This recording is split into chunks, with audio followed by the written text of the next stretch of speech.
Hello and welcome back to Lamishow Tube. Our today's lecture is on emerging technology, chapter 1. And if you are new for this YouTube channel, you are kindly requested to subscribe and join us on Lamishow Tube. And you are also invited to see another fresh video which are released from this Lamishow Tube. And let's get started to our today's topic called emerging technology, chapter 1.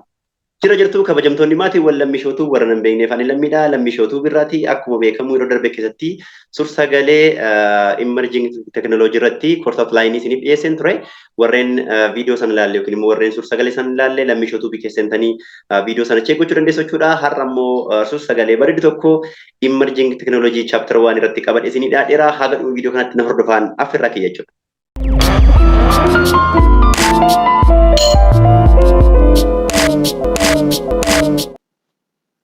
So here is emerging technology chapter 1, which is presented by me or Lami on Lamishow Tube. These are the outline of this chapter.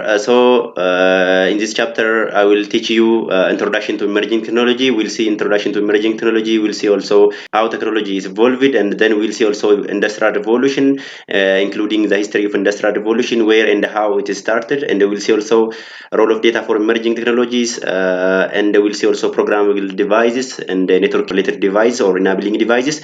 We'll see also human-to-machine interaction or human-to-computer interaction, or how human interact with a machine or devices, and we'll see also future trends in emerging technology are the topic which will be covered in these tutorials. Kanaaf chapter kana keessatti emerging technology ilaalla, akkasumas evolution of technology jedha yookiin immoo technology akkamittiin tiratee eessaa ka'ee eessa akka ga'e ilaalla jechuudha. Taansee industrial revolution jedha, kana jechuun immoo warraaqsa industry jechuudha. Warraaqsa industry kanallee ilaalla.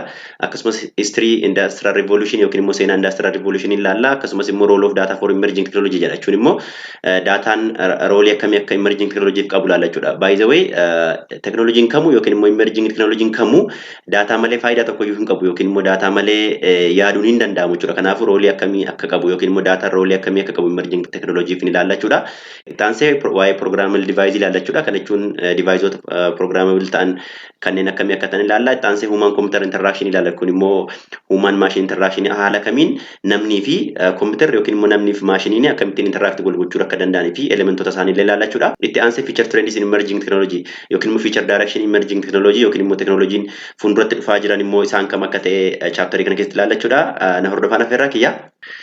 So when you come to the definition of emerging technologies, it is a term generally used to describe any technologies. Kana jechuun technology haaraani emerging technology jedhamee waamuu ni danda'a jechuudha. Technologies that are currently developing that are expected to be available within next 5 to 10 years jedha jechuudha. Kana jechuun technology that is existed, technology jiru ta'e yookiin immoo technology uumamee garuu maal ta'aa jiru, garuu guddachaa kan jiru maal jennee waamuu dandeenya jechuudha. Emerging technology jennee waamuu ni dandeenya jechuudha. Fakkeenyaaf ammatoo artificial intelligence fudhannee artificial intelligence ni technology amma jirudha jechuudha. Technology amma jirudha garuu maal ta'aa jira jechuudha, guddachaa jira jechuudha. Weak artificial intelligence irraa gara strong artificial intelligence itti guddachaa jira jechuudha. Kanaafuu the term describes about new technology or technology which is developing is called emerging technologies, and technologies that are creating or expected to create significant social or economic effect is called also emerging technology. Kana jechuun technology jijjiirama hawaasa irratti dhiibbaa guddaa uumuu danda'u, akkasumas immoo diinagdee irratti dhiibbaa guddaa uumuu danda'u maal jennee waamna jechuudha, emerging technology jennee waamuu dandeenya jechuudha. And the technological evolution is a theory of radical transformation of society through technological development. Kana jechuun evolution jechuun akkuma beeknu waa'ee maalii taasisaa jechuudha, waa'ee jijjiiramaati yookiin immoo waa'ee tirannaati yookiin immoo waa'ee guddinaas jechuudha. Kanaafuu technological evolution jechuun jijjiirama technology yookiin immoo technology'n eessaa ka'ee eessa akka ga'e eega durirraati tirannaa baay'ee keessa darbeetu har'a ga'e jechuudha, yookiin immoo technology guddaa arguu dandeenye har'a jechuudha. Waa'ee kanaati jechuudha technological evolutioniin. And this technological evolution contains two words, technology and evolution. And when you see technology comes from two Greek words, techno and logi. As we know, logi means study. Techno means about artists or crafts or techniques or skills. So technology is science which is study about techniques, or science which is study about crafts, or science which is study about skills is called technology. Or it can be a practical application of knowledge jechuudha dandeenya jechuudha. Yookiin immoo beekumsi yoo practically apply ta'uu danda'e maal jennee waamuu dandeenya jechuudha, technology jennee waamuu dandeenya jechuudha. And when you come to evolution, evolution is a Latin word which is a process of developing by gradual changes. Guddinni waan tokko, tirannaa waan tokko jechuudha, yookiin immoo guddina waan tokko adeemsa inni keessa darbu maal jedhama jechuudha, evolution jenna jechuudha. jechuudha. Fakkeenyaaf dhalli namaa akkuma baayoloojii keessatti baranne guddinni namaa yookiin immoo tirannaan namaa hin jira jechuudha. Namni jaldeessarraa ka'ee maal ta'ee namni har'aa kun argame jedhaniiti amanu warri baayoloojii jechuudha. Sunillee maal jedhame waama jechuudha evolution of human being jedhama jechuudha. Akkuma kana teknooloojiin illee maal qaba jechuudha evolution hin qaba jechuudha yookiin immoo tirannaan hin qaba jechuudha yookiin immoo guddina hin qaba jechuudha. Kanaafuu evolution itti dubbannu evolution waa'ee maaliiti jechuudha waa'ee tirannaa yookiin immoo guddina maaliiti jechuudha guddina teknooloojii jechuudha. Kanaafuu technological evolution jechuun tirannaa yookiin immoo guddina teknooloojiiti ilaalla jechuudha chapter kana keessatti. The next one is a list of some currently available emerging technologies. Those are big data, artificial intelligence, internet of things, augmented realities, virtual realities, cloud computing, 3D printing, 5G or fifth generation networks, nanotechnology, blockchain, and then so on are some of currently available emerging technologies. These technologies changes the way we communicate, the way we live, and the way we work. Kana jechuun warreen kuni yookiin immoo warra asirratti argitan kuni gosa emerging technology ta'anii communication keenya kan fooyyessan yookiin immoo diinagdee keenya kan fooyyessan technology amma jiranidha jechuudha. Warra asirratti argitan kuni garuu kana qofallee akka hin taane beekuu qabdu jechuudha. Asitti introduction qofa laalla malee fuulduratti maal laalla jechuudha. Tokko tokkoon isaa akka chapteritti jira jechuudha. Fakkeenyaaf big data chapter 2 keessa jira. Chapter 3 artificial intelligence dha. Chapter 4 internet of things dha. Chapter 5 augmented reality fi virtual reality dha. Warri cloud computing, 3D printing, 5 generation nanotechnology, biometrics, blockchain, digital twins, cloud computing warreen kun immoo maal jechuudha chapter 7 keetti kan discuss ta'an jechuudha. Kanaaf asitti maal laalla jechuudha introduction qofa laalla jechuudha. So when you come to big data means a data which is very big in size or very huge in size is called big data. That data may be in the form of structured one or unstructured one or it may be in semi-structured one is called big data. Kana jechuun data size isaa baay'ee guddaa ta'e kan structure ta'uu danda'a, unstructured ta'uu danda'a yookiin immoo semi-structured ta'uu danda'a. Garuu size isaa maal ta'e kan ta'e jechuudha. Size isaa guddaa kan ta'e akkasuma foormii adda addaatiin or it exists in different forms yoo ta'e maal jenna jechuudha. It is called big data. Fakkeenyaaf daataan baankii jiru yookiin immoo daataan Itiyoo Telekoomii jiru yookiin immoo teelee keessa jiru maal jennee fudhachuu dandeenya jechuudha. Big data jennee fudhachuu dandeenya jechuudha because they have high volume, those data are large in size, they have different varieties and then so on. So we'll see this big data in detail in chapter 2. And the next one is artificial intelligence. Artificial intelligence is a computer system that able to perform tasks normally requiring human intelligence like visual perception, it may be also speech recognition, it may be also decision making, it may be also machine translation or translation from one language to another language. Artificial intelligence kun word lamarraa dhufe artificial kan jedhamuu fi intelligence kan jedhamudha. Artificial jechuun man made kan jennu jechuudha. Intelligence jechuun immoo dandeettii power of thinking jechuudha yookiin immoo dandeettii waa yaaduu kan qabu jechuudha. Kanaafuu computer systemii ta'ee kan speech keenya recognize kan godhu akkasumas visually keenya yookiin immoo fuula keenya kana ta'uu danda'a kan recognize godhu akkasumas decision adda addaa akka namaa kan make gochuu danda'u akkasumas immoo afaan tokkorraa afaan biraatti waa jijjiiruu kan danda'u yookiin immoo translate kan gochuu danda'u maal jennee waamna jechuudha. It's artificial intelligence jennee waamna jechuudha. And we'll discuss this artificial intelligence in chapter 3. And the next one is internet of things or IoT, which means a network of intelligent devices or a network of intelligent system is called, or intelligent things is called internet of things, which means connecting everything which is beyond connecting the people is called internet of things. Internet of things jechuun immoo internetii wantoota isa jedhamu sana jechuudha. Internetii wantoota jechuun wantoonni adda addaa internet of things keessatti connected ta'u jechuudha. Kana jechuun akkuma dubbanne artificial intelligence ni targeting artificial intelligence maal gochuudha? Device yookiin system maal ta'e uumuudha. Kan intelligent ta'e yookiin immoo akka namaatti kan waa hojjechuu danda'u uumuudha jenneerra. Intelligent device yoo jiraatan immoo intelligent device kun akka isaan waliin communicate godhan gochuun hin danda'ama jechuudha. Maaliin internet of things itiin jechuudha yookiin immoo internetii wantotaatiin smart object yoo waliin communicate gochuu danda'u ta'e maal jenna jechuudha? Internet of things jenna jechuudha. Fakkeenyaaf otoo mana keenya keessaatii amma fridge smart ta'e qabaanne fridge smart ta'e kun maal nutti himuu danda'a jechuudha? Kuduraaf fuduraa dhumachaa jiru nutti himuu danda'a jechuudha. Akkasumas kuduraaf fuduraa expire ta'uuf deeman nutti himuu danda'a jechuudha. Akkasumas kuduraaf fuduraa expire ta'aniran nutti himuu danda'a jechuudha. Akkasumas immoo fridge keenya kana mobile keenya faana connect gochuutiin remotely control gochuun illee hin danda'ama jechuudha. Kanaafuu kun conceptii maaliiti jechuudha? Conceptii internet of things yookiin immoo internetii wantoota jechuudha. And we will discuss these concepts in chapter 4. And the next one is augmented realities and virtual realities. When we say augmented reality is a combination of real world and computer generated generated contents. And when you come to virtual reality, it is 100% what 100% computer generated contents, which tricks or which takes our minds to another environments or another world is called virtual realities. Kana jechuun augmented reality jechuun realitiin dhugaa ta'e jira yookiin immoo real world jira. Real world sanarratti yookiin immoo reality dhugaa ta'e sanarratti maal dabaluu jechuudha. Computer generated yookiin immoo addunyaa hin jirre waan hin jirre yoo itti daballee kan ilaaluu dandeenyu ta'e maal jenna jechuudha. It is augmented reality. Virtual reality jechuun immoo reality kan nu bira hin jirre addunyaa nu bira hin jirre devicein virtual reality ni jira. Bifa earphoneetiin bifa eyeglass'itiin kan kaawwataman ni jiru.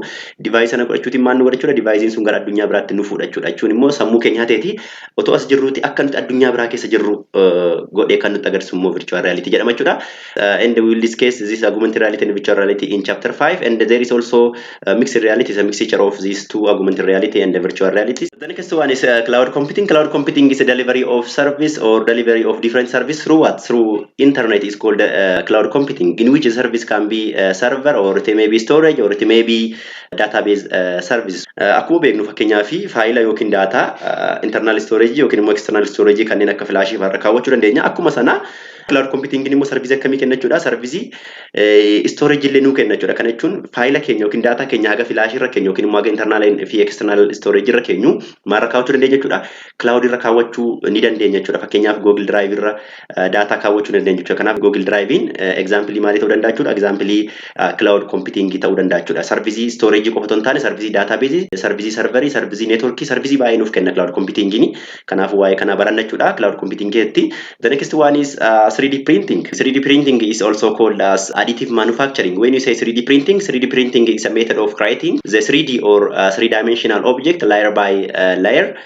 Using computer is called 3D printing or it is called additive manufacturing. 3D printing kun immoo additive manufacturing illee jedhamee beekama. Kana jechuun teknooloojii maal godhachuudha wanta adda addaa nuuf oomishu jechuudha. Fakkeenyaaf kophee oomishuu ta'uu danda'a. Kophee oomishuu qofaa miti haga mana oomishuutti kan ga'udha jechuudha. Kanaaf akkuma maqaan isaa himu printera ta'eeti 3D dha. Garuu waan oomishu waan adda addaati oomisha jechuudha. Waan adda addaa oomishuuf kan nu gargaarudha jechuudha. Concept 3D printing kanallee chapter 7 keessatti ilaalla. And the next example of emerging technology is 5G or fifth generation network or cellular technology or cellular network. So 5G is a generation of mobile networks which is intended to replace 4G and which allows wireless internet access at a much higher speeds. Kana jechuun 2G, 3G, 4G, 5G ni jennu maal jechuudha. Generation mobile network yookiin immoo cellular network jechuudha. Garaagarummaan 2G, 3G, 4G, 5G maal waan jettanii fakkeenyaaf fiilmii buufachuu barbaannaa jennu internet irratti. Fiilmii buufachuu fi 2Gtiin akka guyyaa tokko turuu kan danda'u, 3Gtiin immoo walakkaa guyyaa kan turu, 4Gtiin immoo sa'aatota kan turu, sa'aatii muraasa kan turuu danda'u, 5Gtiin immoo daqiiqaa yookiin immoo sekendii muraasaatiin daawunlood godhachuu ni dandeenya jechuudha. Kanaafuu garaagarummaan isaanii speedii fi maal jechuudha coverage jechuudha. Kanaaf amma teknooloojiin amma nuti irra jirru yookiin immoo mobile networkiin amma 5G irra geera, 6G immoo maal ta'aa jira jechuudha, develop ta'aa jira jechuudha. Biyyi Chaayinaa fi Ameerikaa 5G kana kan isaan fayyadamuu eegalan bara 2019 keessa. Garuu biyyi keenya Itoophiyaan May 2022 yookiin immoo bara kana kan isheen 5G network yookiin immoo fifth generation network kan isheen fayyadamuu eegalte jechuudha. Sunuu magaalaa Finfinnee qofatti kan hojjechaa jiru jechuudha. Garuu akkuma beekamu 4G immoo magaalota guddoo biyya keenya addaa keessatti hojiirra ooleera jechuudha. Kanaafuu 5G networking kunillee gosa emerging technology keessaatii tokko ta'uu ni danda'a jechuudha. The next example of emerging technology or emerging technology is nanotechnology. Nanotechnology is a technology which is concerned with building what? Building things or materials or it may be a devices on the scale of what? Atoms or molecules is called nanotechnologies. Nanotechnology immoo maalidha? Technology wantoota adda addaa yookiin device adda addaa baay'ee xiqqeessee kan uumu yookiin immoo kan hojjetu jechuudha.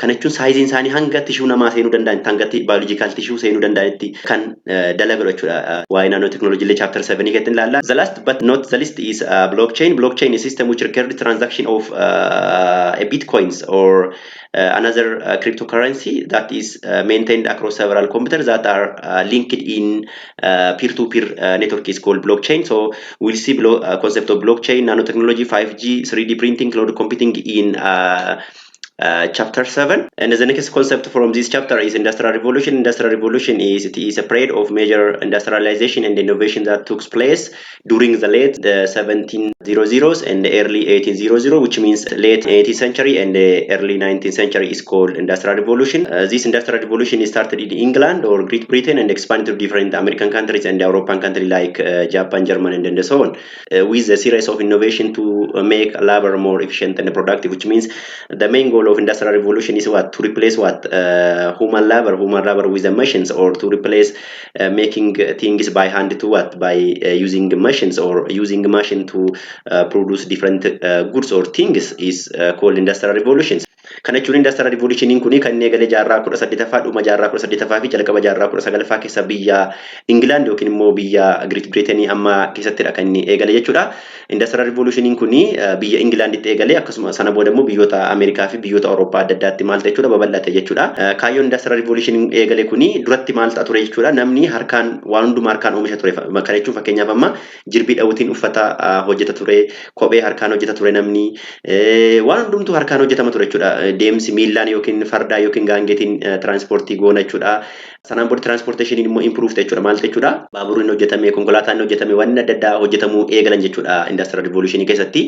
Akkasumas immoo kopheen dura harkaan hojjetamu maashiniitiin hojjetamuu eegala jechuudha. Uffanni harkaan hodhamu maaliin hodhamu eegala jechuudha? Maashiniitiin hodhamu eegala jechuudha. Kanaafuu barri itti waanneen kuni wanta duratti nuti harkaan hojjennu maashiniitiin hojjechuu eegalle kuni maal jedhame waama jechuudha? Warraaqsa indaastirii jedhame yookiin immoo industrial revolution jedhame waama jechuudha.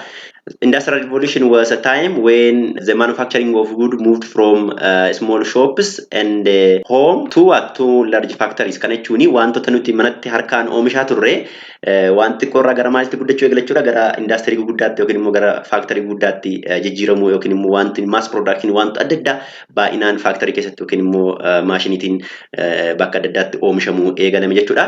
So industrial revolution shifts society from what? Using tools to make products, to use a new source of what? A new source of energy such as a coal and a power machine in factories, which means if we started to use machines for doing goods or things, we need also what? Energy for that machine. Kana jechuun maashiniin itti waa hojjennu gaafa uumamu maashiniin sun immoo maal barbaada? Annisaa barbaada yookiin immoo humna barbaada jechuudha. Kan ittiin waan san hojjetu yookiin immoo kan ittiin socho'u jechuudha. Kanaafuu new source energy illee baratti invent ta'an jechuudha. Maashiniin invent ta'e maashinii qofa otoo hin taane maashiniin sun immoo kan ittiin socho'u source of energy illee invent jechuudha. Fakkeenyaaf steam engine kan kasalaan hojjetu yookiin immoo kan cileetiin hojjetu illee baratti invent jechuudha. Then these shifts brought about changes in culture as moved from a rural area to big cities in order to work. Uummanni baadiyyaa irraa gara magaalaatti akka isaan move godhan godha jechuudha industrial revolution kun. Faaktarii adda addaa ijaaramuun, dhaabbanni adda addaa ijaaramuun, maashiniin adda addaa invent ta'uun uummanni baadiyyaa irraa gara magaalaatti akka inni shift ta'u godha jechuudha. We have said that the first industrial revolution started in England or Britain, and the second industrial revolution started in American country. So the American industrial revolution commonly referred to as what? Second industrial revolution, or a place where second industrial revolution started is in America. So it started between 1820 up to 1817, and industries such as textile manufacturing, mining, glass making, agriculture all had undergo changes. Kana jechuuni industrial revolution in tokkoffaanii kan eegale biyya England keessatti irraa, industrial revolution lammaffaan immoo kan eegale biyya Amerikaa keessatti bara 1980 hanga 1870 gidduu jechuudha. Jaarraa 19ffaa keessa jechuudha. Bara industrial revolution lammaffaa keessa yookiin immoo bara American industrial revolution keessa maaltu fooyyee jechuudha?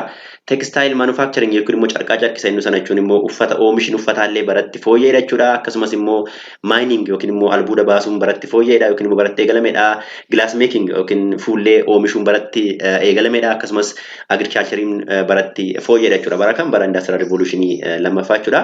So this industrial revolution changed and transferred the world around us into what? Into modern societies, into modern society. Kana jechuun industrial revolution kun maal jijjiira jechuudha? Haala jireenya namaa gara modernitti jijjiira, traditional irraa gara modernitti jijjiira jechuudha. Maal jenna maashiniin adda addaa oomishame waan dura harkaan hojjetamu maaliin hojjetamu eegalame jechuudha. Kompiitaraan yookiin immoo device'itiin yookiin immoo maashiniitiin hojjetamu waan eegaleef maal ta'e jechuudha?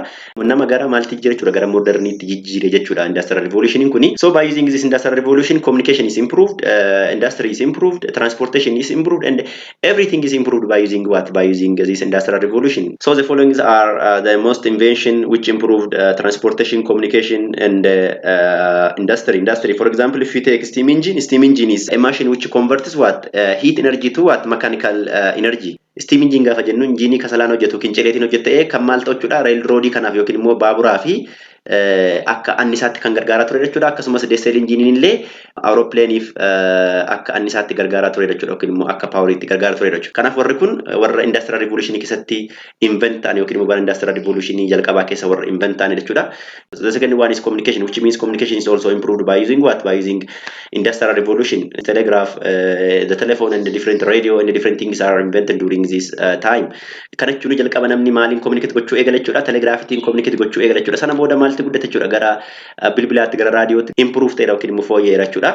The third one is by using cotton gin, by using swing machine, by using electric light, the industry is also improved. Kana jechuun jirbii meeshaan jirbii fayyadamee uffata hodhullee maal ta'e jechuudha. Oomishamuu eegalame kan duratti uffanni harkaan oomishamu yookiin immoo uffanni harkaan hojjetamu cotton ginii kanaan yookiin swing machine kanaan maal ta'u eegale jechuudha. Uffanni hojjetamuu eegale jechuudha. Akkasumas immoo ibsaan illee maal ta'e jechuudha. Ibsaan yookiin immoo humni elektiriikii illee maal ta'e jechuudha. Invent ta'e jechuudha. Bara kan bara industrial revolution jalqabaa keessa jechuudha. And the next one is historical background of industrial revolution. So as I told you before, industrial revolution is begun in Great Britain or in England and in late this year before spreading to rest of Europe and the American countries, because we said that industrial revolution started in Great Britain and later expanded to different European and the American countries. And the first European country industrialized after England were Belgium, France, German and then the so on are the first state which industrialized next to what? Next to England. We can move beyond England it anani industrialized ani biyyoota akka Belgium, France fi Germany jechuudha. The final cause of the industrial revolution was the effect created by the agricultural revolution, which means that this industrial revolution is underpinned or supported by what? Supported by agricultural revolution. Kana jechuun warraaqsa industry kan argame bu'aa maal irraa jechuudha? Bu'aa agricultural revolution yookiin immoo bu'aa warraaqsa agriculture yookiin immoo warraaqsa qonnaa irraa argame jechuudha. And as we have seen in the previous slide, communication is improved by using industrial revolution, transportation is also improved by using industrial revolution, and the industry is also improved by using industrial revolution. When you say industry, it contains these four things: primary industry, secondary industry, tertiary industry, quaternary industries. And when you come to primary industry, types of industry which only collects what? Raw materials is called primary industries. When you say raw material, it may be mining, farming, and the fishing, and then the so on, fishing and so on. So types of industry which in which the primary task is mining, farming, fishing is called primary industries. Sila slide jalqaba ketti mandatory industry communication akkasumas transportation industrial revolution itin fooyyee jennera yookiin immoo improve ta'e jennera. Gaafa industry jennu immoo dhaabbatatti wanta tokko oomishamu qofa otoo hin taane industry gosa afurtu jira jechuudha. Industry inni jalqabaa primary industry jedhama, inni lammaffaa secondary industry, inni sadaffaa tertiary industry, inni arfaffaa immoo quaternary industry jedhama jechuudha. Primary industry gaafa jennu gosa industry ta'ee kan raw materialii maal godhu jechuudha, guuruudha jechuudha yookiin immoo mining ta'uu danda'a, farming ta'uu danda'a yookiin immoo albuuda baasuu ta'uu danda'a, qonnaa ta'uu danda'a, akkasumas immoo fishing ta'uu danda'a jechuudha. Gabaabumatti gosti industry kan raw materialii yookiin immoo meeshaa dheedhii guuree dhiyeessu maal jedhama jechuudha? Primary industry jedhama jechuudha. When you come to the second types of industry, it is called secondary industry. These types of industry involves manufacturing.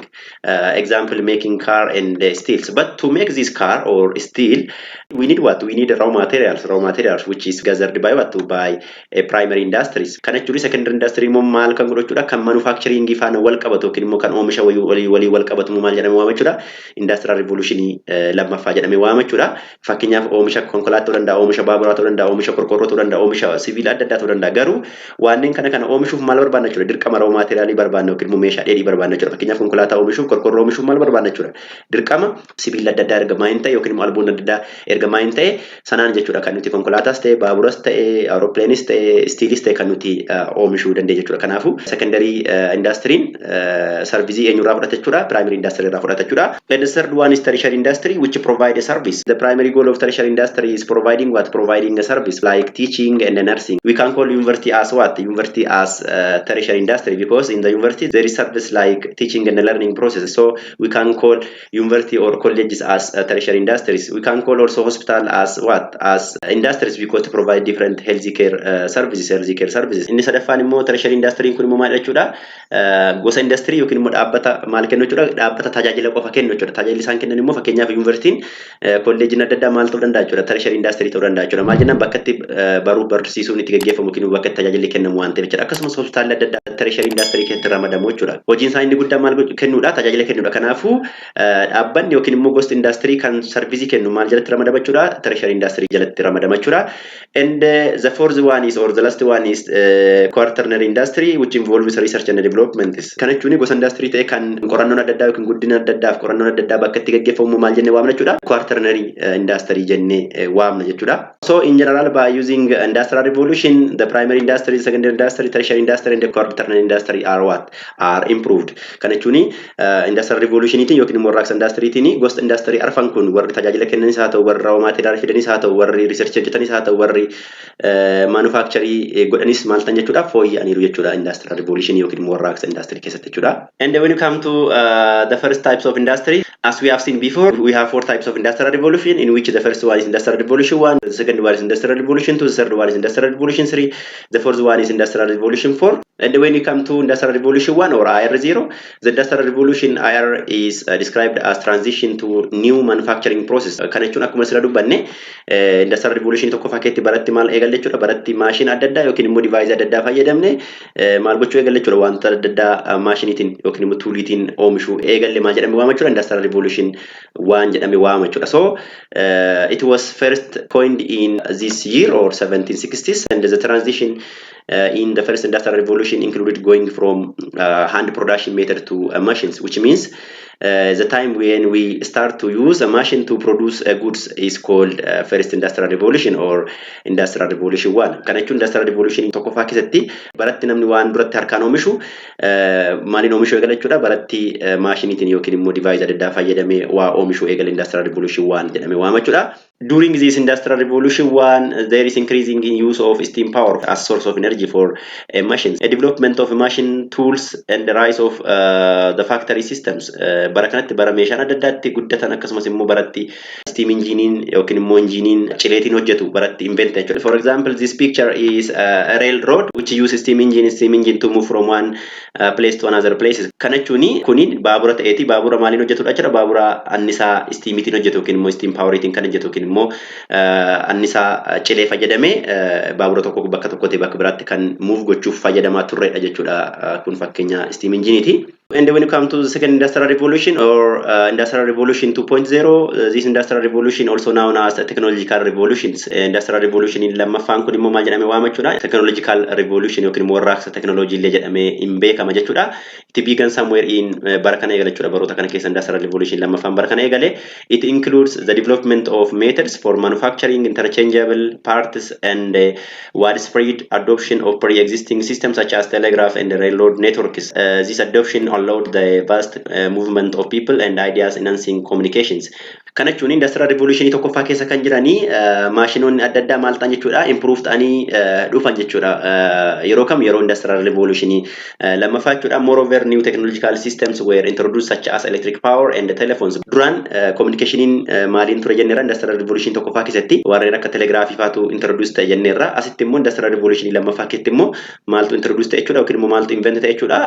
Humni ibsaa yookiin immoo annisaan humna ibsaatiin hojjetu introduce ta'e jechuudha. Akkasumas telefooniin yookiin immoo bilbilillee introduce ta'e jechuudha. Kunoo fakkeenyaaf akkuma kunoo kanarraa argitanii kuni maal jechuudha? Electric transmission line kunillee kan inni invent ta'e yookiin immoo kan inni introduce ta'e bara kam jechuudha? Bara industrial revolution lammaffaa keessatti jechuudha. Industrial revolution tokkoffaa keessatti annisaan nuti fayyadamaa turre steam engine ture. Industrial revolution lammaffaa keessatti immoo maaltu uumame jechuudha? Electric poweriin akka source of energy tti kan gargaaru invent ta'e jechuudha. Akkasumas communicationiin illee kan telegraafii duratti fayyadamaa turre garamitti guddate jechuudha? Gara telefooniitti yookiin immoo gara bilbila manaatti guddate jechuudha. And when it comes to the third industrial revolution, which is called IR 3.0, it is industrial revolution 3.0 introduced the transition from mechanical and analog electronic technology to digital electronics and began late 1950s. Kana jechuun industrial revolution in sadaffaan kun immoo baroota 1950moota keessa eegalame jechuudha. Due to the shift towards digitalization, industrial revolution 3.0 given a nickname called digital revolution. Kanaafu barri kuni yookiin immoo industrial revolution 3.0 kun immoo maal jedhamee waama jechuudha? Digital revolution revolution jedhamee waamama jechuudha yookiin immoo revolution warraaqsa digitaalii jedhamee waamama jechuudha. Maal jennaani? Why we say industrial revolution 3 is a digital revolution? It is because what? It is because different digital electronics like hand phones or smartphones, different computers, different digital cameras, and then so on are what are invented or introduced during what? During industrial revolution 3. So that's why we say this industrial revolution 3 is digital revolutions. And the last one is IR4 or IR 4.0 is for the industrial revolution. It includes technologies such as robotics, Internet of Things, additive manufacturing, or 3D printing. Autonomous vehicles are introduced during this industrial revolution or during for the industrial revolution. Kana jechuun bara industrial revolution kana keessa immoo meeshaan autonomous ta'an yookiin immoo kan ofii control of gochuu danda'an kanneen akka autonomous vehicle yookiin immoo self driving car yookiin immoo konkolaataan ofiin deemu baratti introduce ta'e jechuudha. Internet of Things baratti introduce ta'e jechuudha. Robotics adda addaa baratti hojjetaman jechuudha. Akkasumas artificial intelligence baratti babal'ate jechuudha. Actually robotics fi artificial intelligence kan isaan introduce ta'an industrial revolution 3 keettidha. Garuu baratti babal'ate yookiin immoo baratti baay'ee guddate industrial revolution 4 kana keetti yookiin immoo industrial revolution 4.0 kana keetti jechuudha. And the technology mentioned above are called cyber physical systems. Technology warri kun which means autonomous vehicle, Internet of Things, robotics, additive manufacturing, or 3D printing, or such like things are what categorized under cyber physical systems. When you say cyber physical system, it is what mechanisms that is controlled by or monitored by computer algorithms tightly integrated with internet and its users. Kana jechuun computer systemii ta'e yookiin immoo device adda addaa ta'e kan maaliin control ta'udha jechuudha yookiin immoo maaliin monitor kan ta'udha jechuudha. Computer algorithmiitiin kan monitor ta'u cyber physical system jennee waamna jechuudha. Fakkeenyaaf self driving car fudhachuu dandeenya yookiin immoo autonomous vehicle maaliin control ta'a jechuudha. Algorithmii isa keessa jiruutiin kan control ta'udha jechuudha. Kanaafuu computer systemiin kan computer algorithmiitiin maal ta'u jechuudha maal control ta'u maal jennee waamuu dandeenya jechuudha. Cyber physical system jennee waamuu ni dandeenya jechuudha.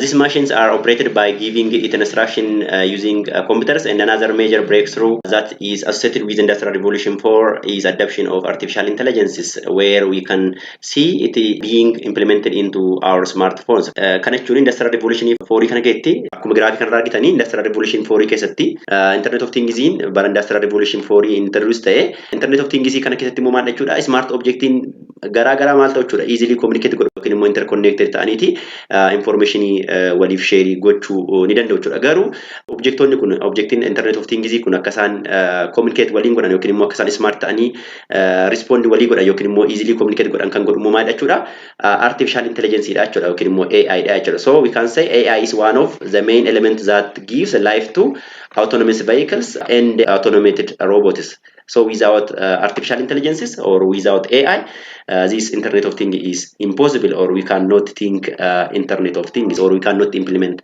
Internet of Things. So these all are also introduced during what? During Industrial Revolution 4.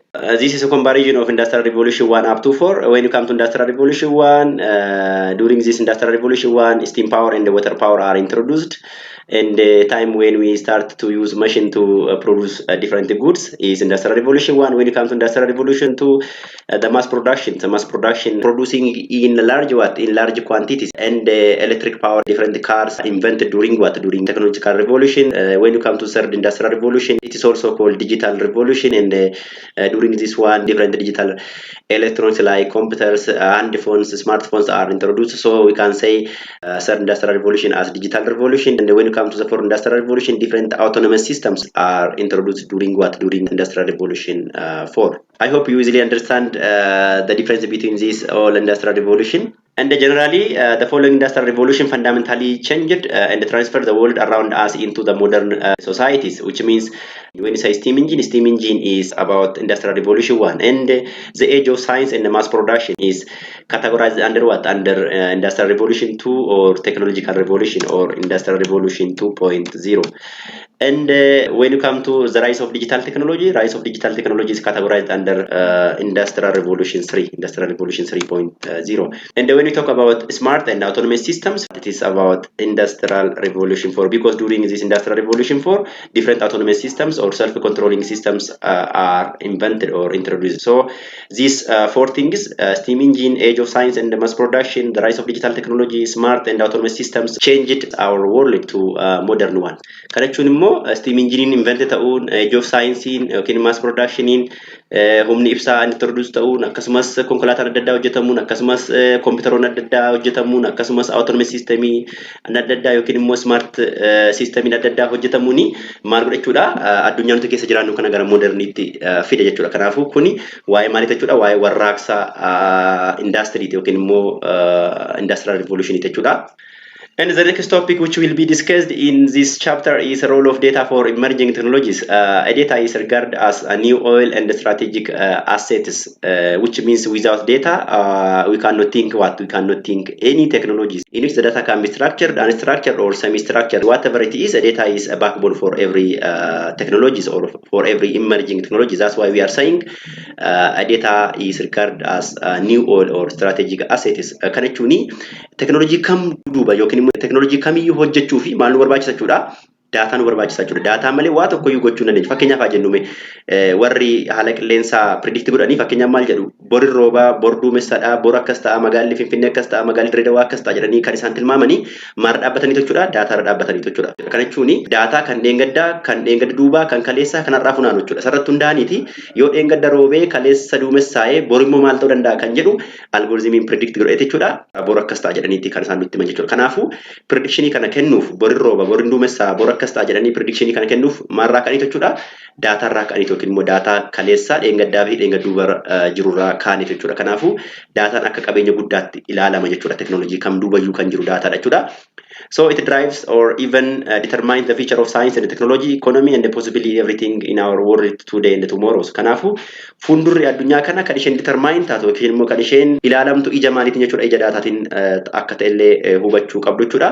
If so, we can say this data is a core discipline for computing or informatics or statistics or business, different social science and healthy and so on. So we can say data is what? Data is a core discipline for every discipline or for every areas or for every department. In this chapter, we'll discuss also about enabling device, network or programmable device, which means in digital electronic system, there are four basic kinds of device. Kanaafuu waa'ee digital electronic system gaafa haasofnu waa'ee deviceota kana arfanii haasa'uun dirqama jechuudha. Waa'ee memory, waa'ee microprocessor, waa'ee logic device, waa'ee network haasa'uun dirqama jechuudha. As you know, memory is used for storing information, and when it comes to microprocessor, or it is a brain of computer which executes software instruction to perform a wide variety of tasks, which means every task which we give for our computer is performed by this part of computer or by a microprocessor or by a processor. So it executes a software instruction to perform a wide variety of tasks. The third very important device in digital electronic system is logic device, in which device which provides specific functions including device-to-device interfacing, data communications, signal processing, data display, timing, control operation, and every other operation of the system is performed by using what? By using these logic devices. Logic devices kuni device boolean in hojjetudha. Kana jechuun boolean jechuun immoo 0 of 1 dha yookiin immoo true false dha. True jechuun 1 dha. False jechuun immoo 0 dha jechuudha. Kanaafuu hojiinsaa device to device interfacing if data communication if signal processing if data display if timing if control operation if fi kanneen kana fakkaataniif kan nu gargaaru maal jedhame waama jechuudha. Digital electronic system keetti logic device jedhameetu waamama jechuudha. The fourth one is networks. Network means a collection of computers, servers, mainframes, network device, peripherals, and so on are called what? The network is other device connected to one another to allow the sharing of data. Kan jechuun device in adda addaa yookiin meeshaan electronics in adda addaa yookiin computer adda addaa walitti connect ta'anii kan isaan connect ta'an bifa wiretiin ta'uu danda'a, wireless ta'uu danda'a, connect ta'anii yoo data walii share gochuu danda'an ta'e maal jennee waamna jechuudha sana. It is called networks jennee waamna jechuudha. Best example in network internet jechuudha.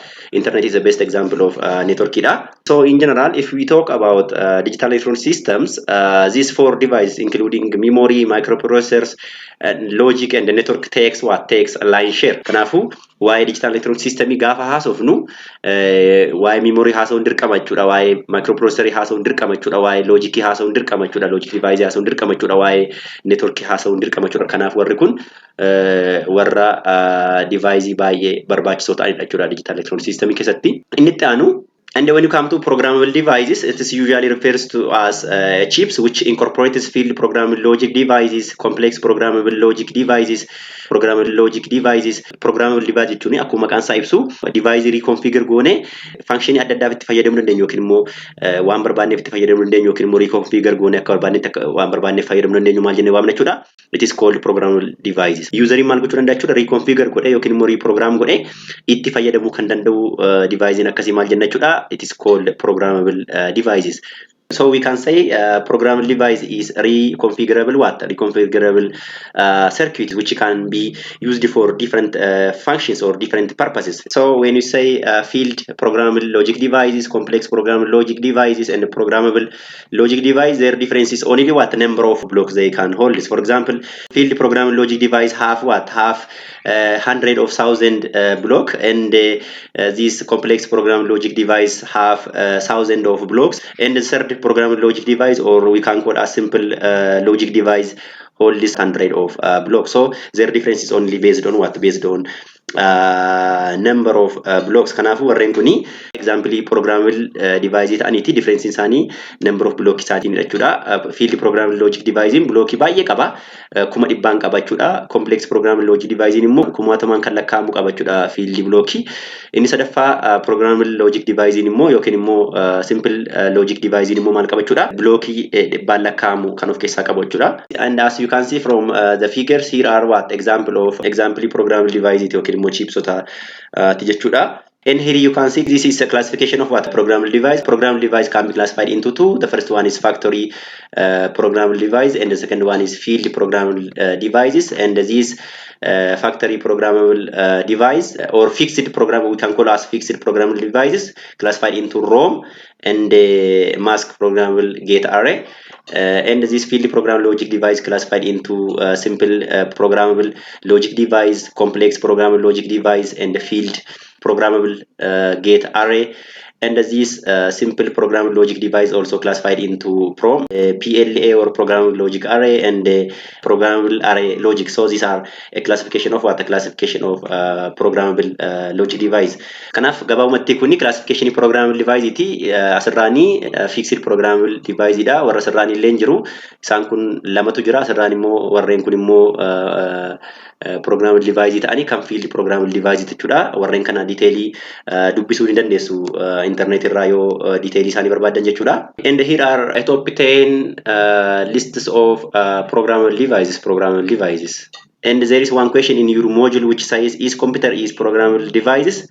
Why? The answer is yes, because computer computes different instruction based on our input. Kana jechuun computerri inputii barbaanne yoo kennineefi yookiin immoo instructionii barbaanne yoo kennineefi instructionii sana compute godhee nu baasuu waan danda'uuf computerrillee maal jalatti ramadama jechuudha. It is called or it is categorized under programmable devices. And the next concept is about enabling device or network related devices, and a full range of network related equipment referred to as service enabling devices or networking devices. So device onni networkiif fayyadamnu yookiin immoo meeshaan nuti yookiin immoo equipmentoonni nuti networkiif fayyadamnu maal jedhamni waamu jechuudha. Service enabling device or connecting device or enabling device jennee waamuu ni dandeenya jechuudha. These are some example of connecting device or enabling or service enabling device, like traditional channel service unit, modem, modularization, demodularization, routers, switches, conferencing equipment, network appliances, hosting equipment, servers, and then so on are some example of service enabling device. But the connecting device or service enabling device is not only limited to these listed elements. There are also so many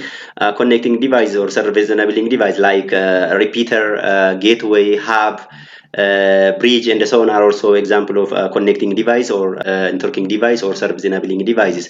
So if you need to know detail about this connecting device or service enabling device, please put your comment and I will prepare another video for you, or I will give you a link from where you read or from where you get detailed information about these connecting device or service enabling devices. Ega akkuma isin jechuu yaale service enabling device kuni deviceota area networkitti service basic yookiin immoo tajaajila kennuuf gargaara yookiin immoo deviceota networkii uumuuf gargaaran akka ta'e beekamaadha.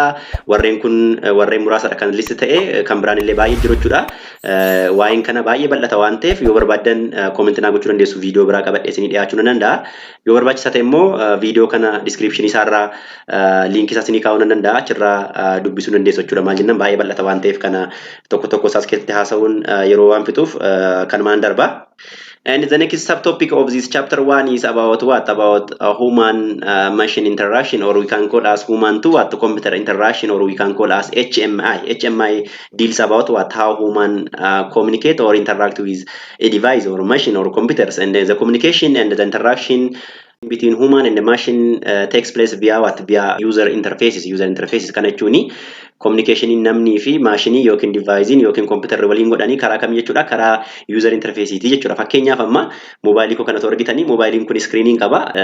Screening kuni akka user interface tti nu gargaara jechuudha. Maal jennaan screening kana fayyadamnee maal gochaa jirra jechuudha? Mobaayilii keenya waliin communicate gochaa jirra jechuudha. So communication between human and machine takes place via what? Via user interfaces, or it may be through gestures. User interface qofaan ton taane yookiin immoo graphical user interface qofaan ton taane karaa gesture illee yookiin immoo mallattootiin illee akkasumas immoo karaa sound illee device keenya waliin yookiin computer faana communicate gochuu dandeenya yookiin immoo interact gochuu dandeenya jechuudha. So it is not only limited to through graphical user interfaces. There is also communication between human and the machine through gestures. There is also communication between human and the machine through what? Through speeches by using natural language. So nowadays the natural user interfaces are gestures have gained increasing attentions as they allow humans to control machines through natural and intuitive behaviors. Kan jechuun duratti yeroo baay'ee maal gochuudha tuttuqootiin akkasumas maal gochuutiin ture kan nuti computer faana interact goonu garuu bara kana maaltu jira jechuudha. Intelligent device onni uumamaa jiru yookiin immoo intelligent system uumamaa jiru. Maal jennaan mallattootiin gestureetiin maal gochuu dandeenya jechuudha. Mobaayilii keenya faana yookiin immoo device keenya faana yookiin computer keenya faana easily communicate gochuu eegaleera jechuudha. Fakkeenyaaf amma gesture bilbila kanarraa jiru fayyadamee taniini bilbila kaasuuf cufuu nan danda'a jechuudha. Yoo bilbila kaasuu barbaade quba kiyya lama akkasii waan godhe bilbila kiyyatti maal godhachuudha innaa ka'a jechuudha.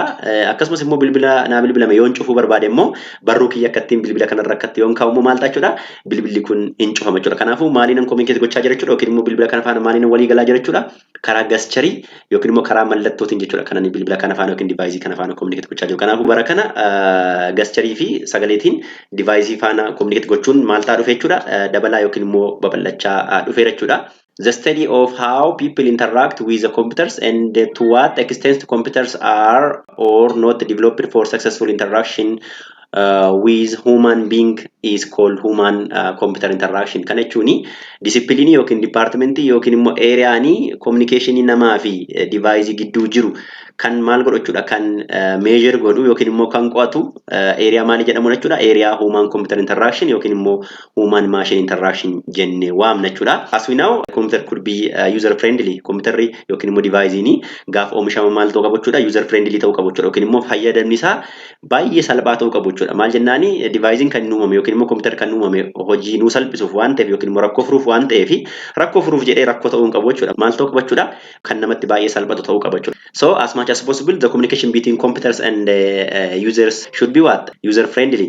And as the name implies human computer interaction consists of three parts which means there is human or users, there is a computer, and there is what? There is the way work together or the interaction. Here human, then we have machine, then there is also what? Interactions. So the interaction between human and the computer is called simply human to computer interaction. So when you say human computer interaction, it contains three elements.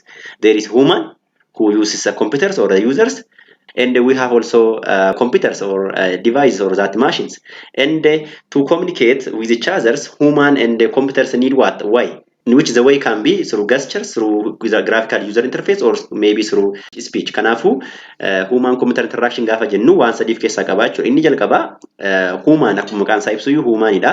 Inni lammaffaa computeradha. Inni sadaffaa immoo interaction isa jechuudha. Interaction yookiin immoo haala isaaniitiin interact waliin godhan jechuudha. Fakkeenyaaf haa jennu bilbila kana banachuu gaafa barbaadu yookiin power isaa on gochuu barbaadu maalan godha yoo barbaade screenii kana double click kan godha. Kuno yeroo double click godhu maal ta'e jechuudha bilbilli kuni on naa ta'e jechuudha naa ife jechuudha. Yoo barbaade immoo maal gochuu danda'a? Kuno power button cinaa jirtu kana tuqeetanii maal godha jechuudha?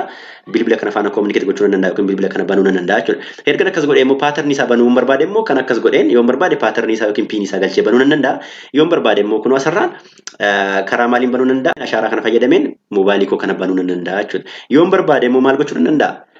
Fuula kootiin yookiin immoo feesii kootiin akkasitiin akkas godhee bilbila kana maal gochuu danda'a jechuudha. Bilbila kana banee fayyadamuu danda'a jechuudha. Kanaafuu ani useridha yookiin immoo an namadha. Namni useridha jechuudha. Kuni deviceidha yookiin immoo kompiitaradha. Kan nuti communicate gochaa jirru immoo devicein kuniif ani immoo kan hin communicate gochaa jirru immoo maal isaaniitiin jechuudha. Karaa user interface isaatiin jechuudha. Tokkoffaa kun karaa batanii kana lammaffaa, karaa screen kana sadaffaa, karaa ashaaraa kana arfaffaa, karaa gesture adda addaatiin maal gochaa jira jechuudha. Interact gochaa jira jechuudha. Kanaafuu gaafa human computer interaction jennu waan sadii jira jechuudha. Inni jalqaba namadha, inni lammaffaan computer yookiin device sanadha yookiin maashinii sanadha, inni sadaffaan immoo karaa isaaniitti communicate godhan jechuudha. Akkuma isin jedhe karaa itti communicate goonu computer waliin karaa graphical user interface yookiin karaa gesture adda addaati yookiin immoo karaa speech adda addaa ta'uu ni danda'a jechuudha. So users interact directly with hardwares for inputs and outputs such as displays through graphical user interfaces. Makkaan amma bilbila kana tuttuqee input itti galchaa ture jechuudha. A user interacts with a computer over the softwares and interface using a given input and output hardwares jedha. And there is a goal of human-computer interaction. What the goal of human-computer interaction? To improve what? The interaction between users and the computer by making computer more user-friendly and receptive to the user's need. Kanaafuu kaayyoon disciplinii kana yookiin immoo kaayyoon human-computer interaction yookiin immoo kaayyoon area kana maal gochuudha jechuudha? Computerri akka namaaf salphaa ta'u gochuudha jechuudha. Kanaafuu waa'ee kanaa qorataa jechuudha. Computerri gaafa oomishamu yookiin immoo devicein tokko gaafa oomishamu yookiin maashiniin tokko gaafa oomishamu maal fakkaachuu qaba kan jedhu kan qoratu human machine interaction jechuudha. Kanaafuu the goal of human machine interaction is to improve the interaction between users and computers or making the computer more user friendly for users. And these are simplicity, easy of deployment and operation, cost of saving are some of the advantages of human-computer interactions. As we have seen in the previous slides, the goal of human-computer interaction is to make what? To make a computer user-friendly. But to make computer user-friendly, we need what? We need different disciplines or different departments or different field of study. So we'll see here disciplines contributing to human-computer interactions. Kana jechuuni maashinii kana yookiin immoo device kana user-friendly gochuuf immoo departmentii yookiin immoo field of study baay'ee barbaanna yookiin immoo area baay'eetu barbaachisa jechuudha. Isaanis cognitive psychology, computer sciences, linguistic, engineering and design, artificial intelligences, and human factors are some of the disciplines or departments or field of studies which contributes for human computer interaction. Kun immoo department yookiin immoo field of study yookiin immoo area maali jechuudha? Area yookiin departmentoota human computer interaction hojjechuuf yookiin immoo human computer interaction kana mijataa gochuuf yookiin immoo easy gochuuf yookiin immoo salphaa gochuuf departmentonni kun nu barbaachisu jechuudha. Inni jalqabaa cognitive psychology dha, inni lammaffaa computer science dha, inni sadaffaa linguistic dha, inni arfaffaa engineering and design dha, inni shanaffaa artificial intelligence dha, inni ja'affaa human factor dha yookiin immoo ergonomics dha jechuudha. So cognitive psychology is a science which study about how human being thinks or how we think, which is concerned with our mental process including attention, perception, memory, language, and so on. Again, cognitive psychology jechuun immoo discipline yookiin immoo field of study waa'ee maalii qoratu jechuudha? Waa'ee internal mental process yookiin immoo keessoon sammuu keenya akkamittiin akka hojjetu kan qoratu jechuudha. Kanaafuu namni akkamittiin akka yaadu, namni akkamittiin akka waa tuttuquu barbaadu, namni akkamittiin akka waa ilaaluu barbaadu yoo barree yookiin immoo yoo understand goone computer yookiin immoo maashinii fedhii namaa guutuu danda'u maal gochuu dandeenya jechuudha? Salphumatti hojjechuu ni dandeenya jechuudha. Kanaafuu cognitive psychology kun yookiin immoo discipline kun human computer interaction fi yookiin immoo human machine interaction fi discipline yookiin immoo department baay'ee barbaachisaadha jechuudha. Inni itti aanu computer science dha jechuudha. The next discipline contributing to human-computer interaction is computer science, which is about developing graphics, technology, prototyping tool, user interface, and so on. Kana jechuuni namni karaa graphical user interface device waliin yookiin immoo computer waliin yookiin immoo maashinii waliin communicate gochuu ni danda'a jennerraa garuu kan graphical user interface sana program godhu yookiin immoo code godhu yookiin immoo interface sana kan hojjetu immoo warra kamidha jechuudha? Warra computer science yookiin immoo computer science related department dha jechuudha. Kanaaf walumaa galatti akkuma beekamu software partiin device kamiyyuu yookiin computer kamiyyuu kan inni hojjetamu warra departmentii computer science yookiin immoo computer science related departmentii waan ta'eef warri kuni yookiin immoo discipline computeraa kuni yookiin immoo computer related departmentiin kuni human computer interactionif gahee maalii qabachuudha gahee leencaa akka qabu beekamaadha jechuudha.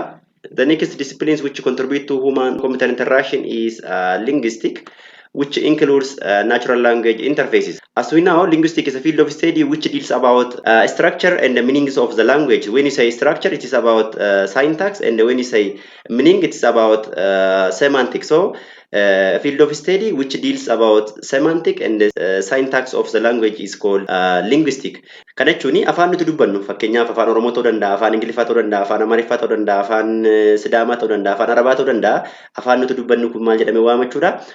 Natural language jedhamee waamama yookiin immoo afaan uumamaa jedhamee waamama jechuudha. Kanaafuu afaan uumamaa kana fayyadamneetu computer waliin immoo communicate goonu jechuudha yookiin immoo kan nuti maashinii waliin interact goonu afaan uumamaa amma dubbachaa jirru kana fayyadamneeti waan ta'eef warri afaanii as keessatti gahee guddaa qabu jechuudha. Fakkeenyaaf roobootii tokko waliin otoo haasa'uu barbaanne yookiin immoo roobootii tokko waliin otoo communicate gochuu barbaanne jalqaba roobootiin sun maal barachuu qabdi jechuudha? Akka daa'imaa maal barachuu qabdi jechuudha? Afaan uumamaa kana yookiin immoo afaan nuti dubbannu kana barachuu qabdi jechuudha. Afaan an dubbadhu kana structure isaa yookiin immoo grammar isaa maal saafana nan barsa jechuudha. Erga afaan koo kana baratte maal gochuu eegalte jechuudha? Na waliin communicate gochuu eegalte yookiin immoo na waliin haasa'uu eegalte jechuudha. Kanaafuu device yookiin immoo maashinii tokko waliin yookiin computer tokko waliin communicate gochuuf yookiin immoo interact gochuuf afaan nu barbaachisaa jechuudha yookiin immoo afaan uumamaa kun nu barbaachisaa jechuudha. Kanaafuu maashiniin keenya yookiin immoo computerri keenya yookiin immoo devicein keenya suni afaan barachuu qaba jechuudha. Afaan nuti jennu immoo isaa dubbii qofa otoo hin taane yookiin immoo waan arraba keenyaan dubbannu qofa otoo hin taane barreeffamaan illee ta'uu ni danda'a jechuudha.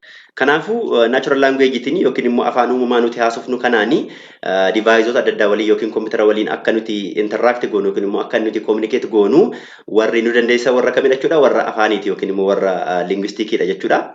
And the next disciplines which contribute to human computer interactions is engineering and designs, engineering principles and graphic designs. Kana jechuun warri engineering immoo yookiin immoo warri department engineering immoo computerri gaafa hojjetamu yookiin immoo mobaayiliin gaafa hojjetamu yookiin immoo devicein gaafa hojjetamu design akkamii akka qabaachuu qabu warra design godhan warra engineering jechuudha. Fakkeenyaaf mobaayiliin gaafa hojjetamu mobaayiliin kuni rectangle moo oval moo hojjaan isaa hagam ga'uu qaba, qal'inni isaa furdinni isaa maal fakkaachuu qaba, computer size isaa screen isaa hammam ga'uu qaba, keyboard maal fakkaachuu qaba jedhee warri qoratu akkasumas immoo warri sana design godhu warra kam jechuudha? Warra engineering yookiin immoo warra department engineering jechuudha. Kanaafuu warri engineering illee human computer interaction fooyyessuu keessatti gahee guddaa qabu jechuudha. And the next discipline contributing to human computer interaction is artificial intelligence by designing or by developing intelligent softwares. Egaa sila akkuma dubbachuu yaale namni fi computer yookiin immoo namni fi devicein kan inni interact waliin gochuu danda'u yookiin immoo communicate gochuu danda'u karaa graphical user interface karaa command lines ta'uu danda'a, karaa gesture adda addaa ta'uu danda'a. Akkasumas immoo karaa speech yookiin immoo dubbachuutiin communicate wal gochuu danda'a jedheen ture. Kanaafuu yoo intelligent systemiin jiraatan yookiin immoo sistemoonni intelligent ta'an yoo jiraatanii communication namaa fi computer gidduu ni salphisu jechuudha. Fakkeenyaaf computer keenya irraati sistemni Cortana jedhamtu hin jirti. Cortana kana banachuu fi window mallattoo window fi caa yookiin immoo window plus yoo al takkatti tuqxanii Cortana isiniif bante jechuudha. Yoo internet qabaattanii Cortana sanarratti waan barbaadan gaafattanii Cortana sana waliin communicate gochuutiin computer keessan fayyadamuu dandeessu. Fakkeenyaaf yoo Telegram computer keessan irraa akkasii bantu barbaadanii Cortanaani please Cortana open Telegram jettanii ajajuu dandeessu. Yoo Microsoft Word banachuu barbaadan immoo Cortana I need Microsoft Word please open Microsoft Word for me jettanii ajajuutiin waan barbaadan itti muutiin otoo tuttuqiin jechaadha. Otoo start maal jettanii Microsoft Word biran dhaqiini Cortanaan mataa masheetiin maal sinii gotachuudha yookiin immoo computer systemiin kun maal sinii gotachuudha waan sin barbaadan sinii bante yookiin immoo waan sin barbaadan sinii cufuu ni dandeessa jechuudha. Kanaafuu intelligent systemiin akkasiillee yoo jiraatan maal godhachuudha human computer interaction kana ni fooyyessu yookiin immoo akka namnii fi computer yookiin immoo akka namnii fi devicein easily waliin communicate godhan ni gargaara. Kanaafuu artificial intelligence illee gahee guddaa qaba jechuudha human computer interaction kana keessatti. The last but not the least disciplines which contribute to human computer interaction is human factor. When you say human factor, it is also called ergonomics. Ergonomics is a science which studies about the workers or the users and its environment. Ergonomics yookiin immoo human factor kun immoo hariiroo namaa fi kompiitaraa kan qoratudha jechuudha. Kana jechuun namni akkamittiin taa'ee kompiitara fayyadamuu qaba kan jedhu jechuudha. Fakkeenyaaf namni amma tokko qixa sirriitiin taa'ee kompiitara yoo hin fayyadamu ta'e dhibee maaliif saaxilamuu danda'a jechuudha? Dhibee dugdaaf saaxilamuu danda'a jechuudha. Kanaafuu namni akka dhibee dugdaaf hin saaxilamneef, namni akka dhukkuba ijaaf hin saaxilamneef yeroo kompiitara fayyadamu akkamittiin taa'uu qaba, akkamittiin ilaaluu qaba warri jedhanii qoratanii warra kamii jechuudha? Warra ergonomiksii jechuudha. Kana qofa miti akkuma beekamu alfaabeetiin yookiin immoo qubeeni aabaa caadaa jennee zaatti dhumata. Garuu kiiboordii keenya bannee yoo laalle kiiboordii keenya irraa qubee qaatiin eegaleeti maaliin dhumachuudha? Maatiin dhumaa jechuudha. Kanaafuu jalqabarra qaan akka galu, qaatiin akka eegalu, waan akka itti aanu, een akka itti aanu, sanaan booda immoo maatiin akka dhumu kan godhe warra kamii jechuudha? Warra ergonomiksii jechuudha. Kana jechuun yoo qubeen eessa taa'e yookiin immoo arranjimentiin qubee yoo akkam taa'e irra namaaf salphachuu danda'a jedhanii warra qoratan jechuudha. Kanaafuu walumaa galatti yuuzarii fi environmentii yuuzarii warreen qoratan warra ergonomiksii yookiin immoo warra human factory jedhamu jechuudha. Kanaafuu warri kun departmentii yookiin immoo field of study human computer interactioniif gumaacha taasisan akka ta'e beekamaadha jechuudha. The last subtopic for this chapter is future trends in emerging technologies, or we can call as future direction of emerging technologies. So as presented in your module, yoo moojila ministeera barnootaatiin qophaa'ee argatanitti ta'e emerging technology trends in 2019 jedha yookiin immoo emerging technology 2019tti dhufuu danda'an jedhanii kan kaa'ame jira. Isaanis kanneen akka 5G, artificial intelligence, autonomous device, blockchain, augmented analytics, digital twins, enhanced edge computing, immersive experiences in smart spaces. Kanaafuu warreen kuni bara 2019tti teknooloojii immerji ta'uu danda'an jedhamanii kaahaman jechuudha bara sana. Moojulli immerjing teknooloojii kun kan inni barreeffame bara 2015 jechuudha. Kanaafuu maal jedhanii kaan jechuudha? Bara 2019tti teknooloojii immerji ta'uu danda'u yookiin immoo teknooloojii dhufuu danda'u jedhaniiti yookiin immoo teknooloojii dippilooy ta'u jedhaniiti kan isaan listi godhan jechuudha. Garuu baay'een isaa yookiin immoo teknooloojiin hundi isaa kuni already maal ta'e jechuudha? Bara kana eegalameera jechuudha. Maal jennaani barri nuti ammarra jirru bara 2022 waan ta'eef already maal ta'e jechuudha? Barittiin kuni expire taateetti jechuudha yookiin immoo irra darbeera jechuudha. Fakkeenyaaf utuma 5G kana fudhannee biyyi China bara 2019tti dippilooy goote, biyyi Ameerikaallee bara 2019tti dippilooy goote, akkasumas biyyi Indiyaa bara 2021tti dippilooy goote, biyyi keenya Itoophiyaan immoo bara 2022tti ji'a Meey keessa dippilooy gootetti jechuudha yookiin immoo fayyadamuu eegalte jechuudha 5G networkii kana yookiin immoo 5G generation networkii kana. Kanaafuu bakka 5G otoo 6G buusnee sirriidha jedhee yaada jechuudha. 6G ni future trendy emerging technology ta'uu danda'a jechuudha. Maal jennaani amma 5G already hojiirra ooleera yookiin immoo dippilooy ta'eera, implement ta'eera. Garuu 6G maal ta'a jechuudha? Hojjetamaa jira jechuudha. 6G kun yookiin immoo 6 generation cellular networking kun bara 2030tti hin dhufa yookiin immoo hin hojjetama yookiin immoo hojiirra hin oola jedhameeti odeeffamaa jira jechuudha. Kanaafuu future trendy emerging technology itti fudhachuu dandeenya jechuudha. Akkasumas gara artificial intelligence yoo dhufne immoo artificial intelligence gosa baay'eetu jira. Reactive machine artificial intelligence kan jedhamu jira, limited memory artificial intelligence kan jedhamu jira, akkasumas theory of mind artificial intelligence kan jedhamu jira, akkasumas self aware artificial intelligence kanneen jedhaman gosa artificial intelligence baay'ee qabna. Kanneen keessaa kan amma jiru reactive machine artificial intelligence ni jira. Fakkeenyaaf amma artificial intelligence ni emailii spamii fi spamii miti jedhee filter nuuf godhu gosa reactive machine artificial intelligence jennee qooduu dandeenya. Akkasumas gosti artificial intelligence limited memory ta'ellee gabaarra ooleera yookiin immoo hojiirra ooleera. Fakkeenyaaf amma self driving car yoo fudhanne example yookiin immoo fakkeenya limited memory artificial intelligence jechuudha. Akkasumas immoo theory of mind yookiin immoo gosti artificial intelligence theory of mind illee hojiirra ooleera yookiin immoo itti fayyadamaa jirra jechuudha. Fakkeenyaaf amma roobootii Sofiyaa jedhamtu yookiin immoo humanoidiin theory of mind artificial intelligence jalatti ramadamu jechuudha. Garuu kan nuti irra hin geenye yookiin immoo kan ganaa guddachaa jiru self aware artificial intelligence kan jechuun artificial intelligence waan hunduma beeku yookiin immoo intelligent device akka nama waan hunda beeku yookiin immoo artificial intelligence kan namni hojjetu hunda kan hojjechuu danda'u, kan mataa isaatti decision ofiisaa kennuu danda'u, akkasumas immoo akkuma namaa kan emotion yookiin immoo feelingii qabaatudha jechuudha. Kanaafuu gosti artificial intelligence kanarra hin geenye jechuudha. Already maalirra jira jechuudha? Research irra jira yookiin immoo qorannoo irra jira jechuudha. Kanaafuu gosa artificial intelligence akkanaallee future trends of emerging technology jennee kaa'uu dandeenya jechuudha. Inni biraan autonomous device, blockchain, augmented analytics, digital twin, enhanced edge computing, immersive experience in smart spaces. Warreen kun kunillee yookiin immoo teknooloojiin akkasii yookiin immoo devicein akkasii illee maal ta'anii jechuudha gabaarra ni jiru jechuudha yookiin immoo dhaabbanni adda addaa teknooloojii kana already fayyadamuu eegaleera jechuudha yookiin immoo itti fayyadamaa jira jechuudha. Kanaafuu feature trend 2019 ta'uu hin danda'anii jechuudha. Garuu asirratti emerging technology trends in 2019 kan jedhu kan moojula keessan irra jiru kuni maal ta'e jechuudha already expired ta'eera jechuudha yookiin immoo irra darbeera jechuudha. Maal jennaani teknooloojiin kuni already maal ta'e jechuudha gabaarra ni jiru. Garuu gabaarra jiraatanis immoo akkuma isiniin jedhe fully fledged miti yookiin immoo fully developed miti jechuudha. Kana jechuun ammallee guddachaa jiru jechuudha yookiin immoo ammayyuu research irra jiru jechuudha. Kanaafuu kan akka kanatti akka hubattan isiniin jechuun barbaada. Waa'ee teknooloojii asirratti listi ta'an kana chapter itti aanu keessatti ilaalla waan ta'eef baay'ee dhiphachuun hin barbaachisu. Yoo gaaffii qabaattan if you have any question, suggestion, you are welcome. Thank you. Akkam nyaatanii quuftanii isinitti tolee emerging technology chapter 1 egaa nyaatanii dhuganii jechuun hin jiru waan nyaata waan dhugan kanfaluu dirqama jechuudha. Kanfaltii isaa garuu kun baay'ee salphaadha. Maal gootu Lamishow Tube kana qofa maal gochuu jechuudha subscribe ishee jettu qofatti buutanii subscribe gootanii miseetu ta'udha. Yoo subscribe gootanii isin fayyada. Yeroo biraa YouTube channel kan irraati viidiyoon babbareedaan gaafa gadhiifamu jalqaba dhufee isin bira gahaa jechuudha. Kanaaf hundi keessanuu akka like share comment subscribe gootan isin jechuun barbaada. Waan dhaggeeffataniif guddaa galatoomaa hanga viidiyoo biraatiin wal arginutti nagaanaaf qabaadha.